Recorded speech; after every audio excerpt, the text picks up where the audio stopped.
ආයුබෝවන්. අද ක්‍රිස්තු වර්ෂ 2025ක් වූ මාර්තු මාස 6 වෙනිදා බ්‍රහස්පතින්දා.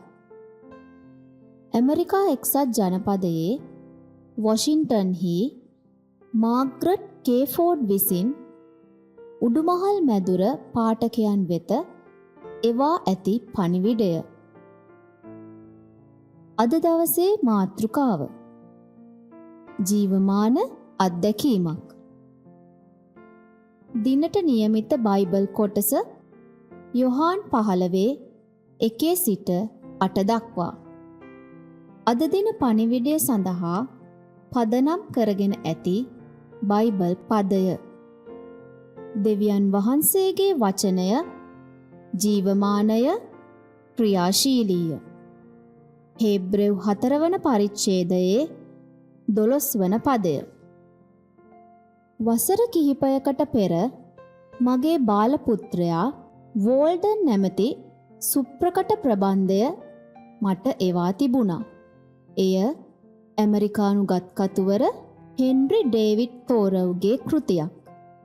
දැඩි ආයාසයෙන් මම එය කියවන්නට පටන් ගත්තා.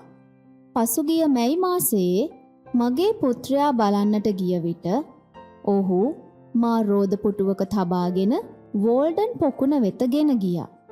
වෝල්ඩන් කතුවරයා විස්තර කරන පරිසරය අත්විඳීම පිණිස අපි වනරොද මැදින් ගමන් කළා.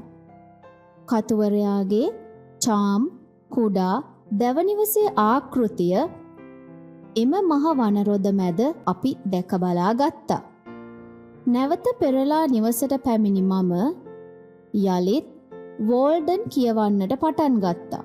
මෙවර එය මට වඩාත් අර්ථවත් හා ජීවමාන වූයේ මා එම ප්‍රදේශය පියවි ඇසින් දැක බලාගෙන සිටි බැවින්ය. බයිබලයේ මට කෙතරම් ආගන්තුක පැටලිලි සහිත සහ තේරුම් ගැනීමට අපහසුව තිබුණත් මම එය කියවන්නෙමි.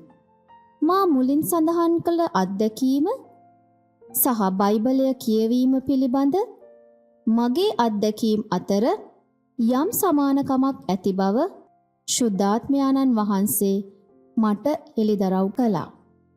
පසු දිනක මම ජේසුස් වහන්සේ මගේ ගැලවුම් කරු ලෙස පිළිගෙන උන්වහන්සේට මගේ හදවතට වඩින ලෙස ආරාධනා කළා. එතෙන් සිට මා බයිබලය කියවන විට එය මට අර්ථවත් සහ ජීවමාන වුණා. දශක ගණනාවක් පුරාවට දැන් බයිබලය මගේ ජීවමාන ආහාරය ලෙසට පත්ව තිබුණා. අප පෞද්ගලිකව දෙවියන් වහන්සේගේ වචනය වන ජේසුස් වහන්සේව දැනගත් විට දේව වචනය අපගේ ජීවමාන අත්දැකීමක් බවට පත්වෙනවා. අපි ආඥා කරමු.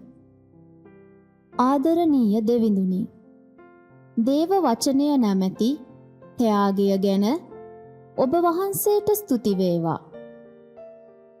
අප ඔබගේ ශුද්ධ වචනය කියවන විට ඔබ හා සමග ඇති සම්බන්ධතාව වර්ධනය කර ගැනීමට අපට උදව් කළ මැනව. ආමෙන්. දවසේ සිතුවිල්ල.